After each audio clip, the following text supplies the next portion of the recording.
And when I came up on the car, I hit the brakes really hard. When I felt it lean a little bit, I kind of looked through the rearview mirror, and I can actually see the trailer leaning. Rolling that truck over was not even part of my mindset at that point. I lost control of the vehicle, and it started to roll. Because rolling over meant possible death, burning up. I just kind of got scared and didn't want to look at it anymore. I wanted to concentrate on everything around me. All my focus went into what was in front of me, what was to the left, to the right, ahead of me.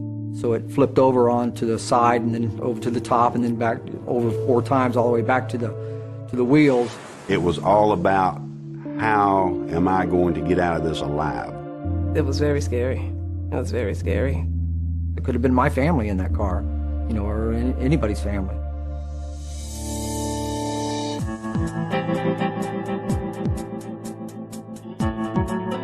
So, what causes a rollover? The answer you get most often is driving too fast for road and weather conditions. And that's true, sometimes, but that's not the only reason. We want to go beyond that general answer to look at all the different factors that contribute to rollovers. By the time we're finished, you'll know how they happen, why they happen, and how you can avoid them.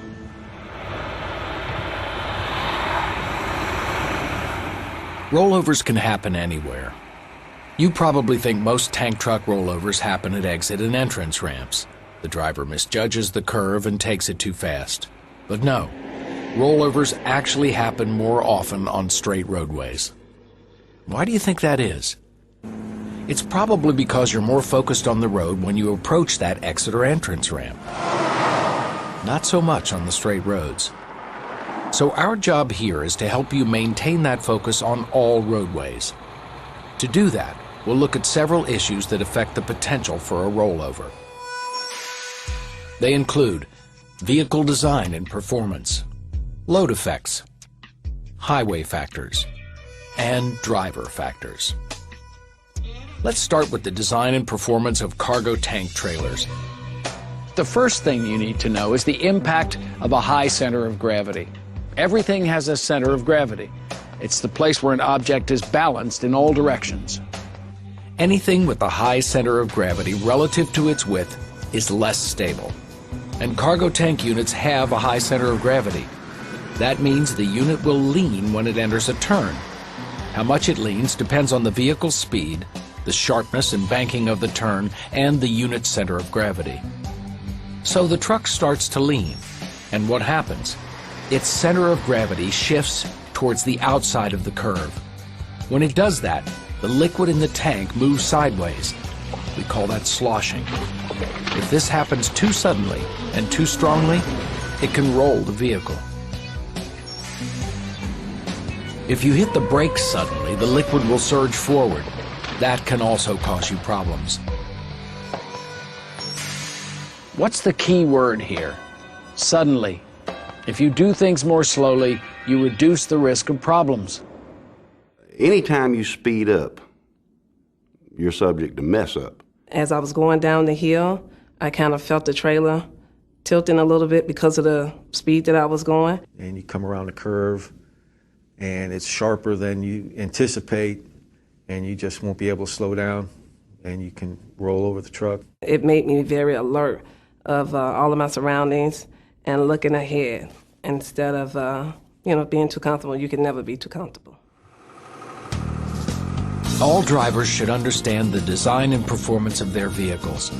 But as a cargo tank driver, you also have to understand how your liquid payload can and will contribute to rollovers.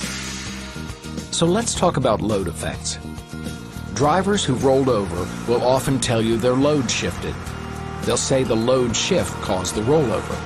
But the load, especially a fluid load, will always shift. It's responding to the way you, as the driver, are handling the trailer's movements. How much load you're carrying affects how your vehicle handles.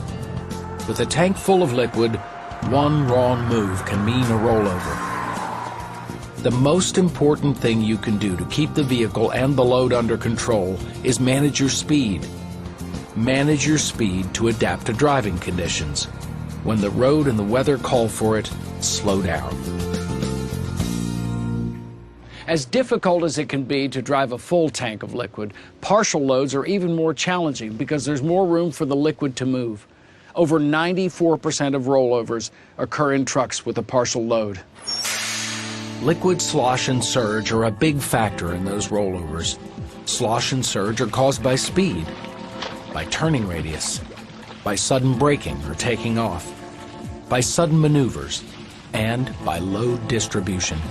You have to pay particular attention anytime you're hauling liquid as to how much you're hauling, how high it is, what the level is in your tank. If you hit the brakes suddenly, that product is going to move forward. And when it does, and it hits that bulkhead at the end of the trailer, all that weight now is thrown forward at you. It just makes it harder to stop. Surges also occur in a tanker following a sudden maneuver.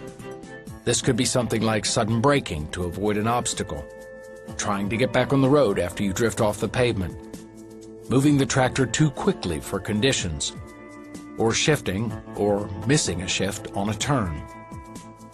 And if you're not careful and you just kind of release your foot off the brake for a moment, at that wrong moment, you could be thrown into an intersection. And you don't want that. We should also take a look at several vehicle maintenance issues. Things like poor brake performance, a damaged suspension, underinflated tires, and load dynamics. They could all contribute to a rollover. You could eliminate some of them with an adequate pre-trip inspection.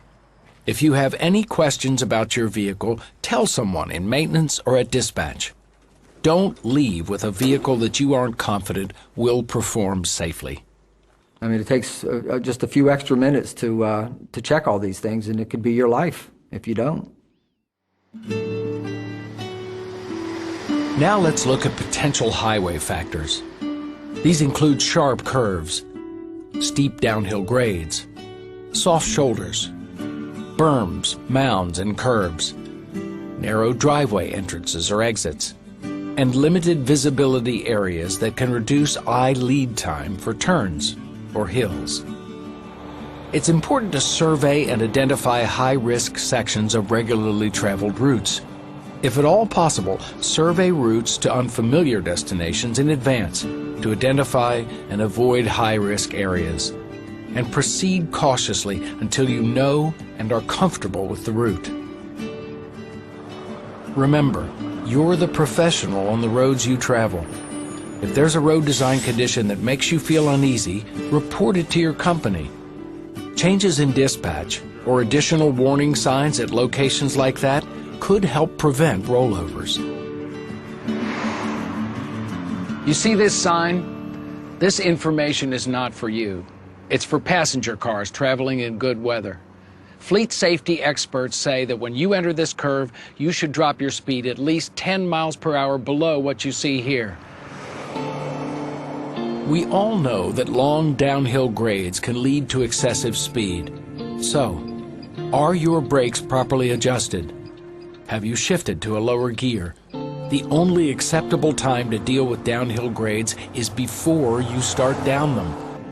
Don't rely on the feel to estimate your speed. Remember that the larger the vehicle, the slower the driver thinks it's moving. So always check your speedometer before you enter curves, ramps, or downhill grades. And remember, newer trucks don't have the same engine retarding as older models. Be sure to set your jake brake properly.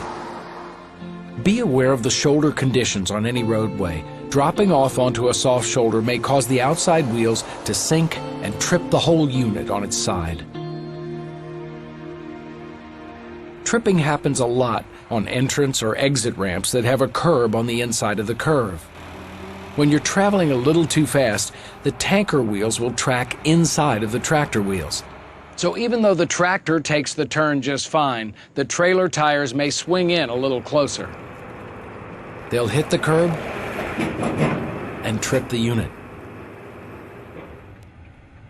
A good rule of thumb is to allow about 3 to 4 feet of clearance between the tractor's tires and the curb. That way, the trailer tire should be clear of the curb, even if off-tracking occurs. An improper recovery can lead to a reverse tripping condition. Let's say you go off the roadway and you try to bring the tractor back onto the roadway too quickly and at too fast a speed. This could trip the unit when the tires hit the shoulder berm or the pavement on the return. Wide intersections may cause you to be too confident when you're turning. Always gear down and slow down before the turn. Generally, you're taught to square the turn at slow speeds to reduce the impact of off-tracking. But loads with a high center of gravity have to be driven differently through intersection turns. You should round the turn to make sure the trailer doesn't have a sudden change in direction. Cutting short on a turn is one of the most common errors. Be aware of soft berms and narrow culverts. Wet weather may soften berms, and narrow culverts may allow the rear tandem to slip off the driveway into the ditch, and that could overturn the unit. When traffic conditions allow for it, making a left turn into a driveway is safer than making a right. It gives the rear tandem more room to track the tractor's path. Okay, we've talked about vehicle design, load effects, and highway factors. Now we come to the last area, in many ways the most important. It's you, the driver. You're the one that controls your unit. Before you leave the yard, make sure you know it like the back of your hand. Begin by conducting a thorough pre-trip inspection. Learn as much as you can from dispatch and from other drivers about road and weather conditions. Remember, a safe journey depends on your actions, so avoid unsafe behaviors. Encourage others to avoid them too. And by unsafe behaviors, we're talking about things like speeding, whether that's going beyond the posted speed or just too fast for the road and conditions. Distractions like talking on your cell phone, or worse, texting. Complacency, fatigue, and driving under the influence. About physical and mental conditions like diabetes or divorce. Even something as simple as eating or daydreaming. Driving too fast for the vehicle and road conditions is a factor in most rollovers. Remember that speed limits are set for small vehicles driving in good weather during the daytime. Adjust your speed accordingly for the type of unit you're driving, especially at night and during bad weather. Tailgating, road rage, and failure to plan in advance can lead to sudden, radical lane changes. And that can cause your unit to roll over. One of the most dangerous driver behaviors is complacency. In the 23 years that I've driven a tank truck, I always keep in my mind that I'm hauling hazardous material, and it's very dangerous. Well, drivers should never get too comfortable being behind the wheel, especially the wheel of a big rig. When you get so comfortable and think that you've been driving so long and you have so much experience that you just, it all becomes natural to you, you're going to mess up because something is going to get you that you're not expecting. It only takes a second. Adjusting the radio, answering a cell phone, reaching for a drink. That little bit of inattention is enough to slide off the side of the road or miss the beginning of a curve, or possibly enough to cause a rollover. Driver fatigue is another factor. Maybe you didn't get enough rest during your time off. Maybe you're working too many hours, or you're having trouble adjusting to rotating shifts. There are many warning signs of fatigue while driving. You may have trouble focusing. You may have frequent yawning, blinking, or heavy eyelids and head bobbing. You may have trouble remembering the last few miles. Or you may miss an exit or traffic sign. You may even find yourself drifting from your lane, tailgating, or hitting the shoulder rumble strip. If you show any of these warning signs, get off the road, get out of the cab, and move around to get the blood circulating again. If you're too tired to keep driving safely, find a safe, well-lit area to park and rest a few minutes. Caffeine, energy pills, loud radios, opening the windows, and other tricks to stay awake don't work. Don't try them. Instead, follow the hours of service regulations and get plenty of rest during your off hours. Obviously, driving under the influence of drugs or alcohol is not permitted, but it could be a major factor in a rollover. Even over-the-counter drugs can impair your driving. Read and follow all precautions anytime you're using medication. Well, there you have it. Rollovers happen too often in the cargo tank industry. They can be severe, and they can mean the release of hazardous materials. And they can happen because of the design and performance of the trucks, because of the characteristics of the roadway, and because of the actions and behavior of the driver. In most rollovers, speed too fast for the conditions is a major contributor, and it's one that's entirely under your control. We hope that you now have a better understanding of the factors that can lead to a rollover. And we hope that you're better prepared as you head out on the road. The bottom line is simple. Rollover crashes are preventable. Rollover crashes are unacceptable, and you are the key to eliminating them.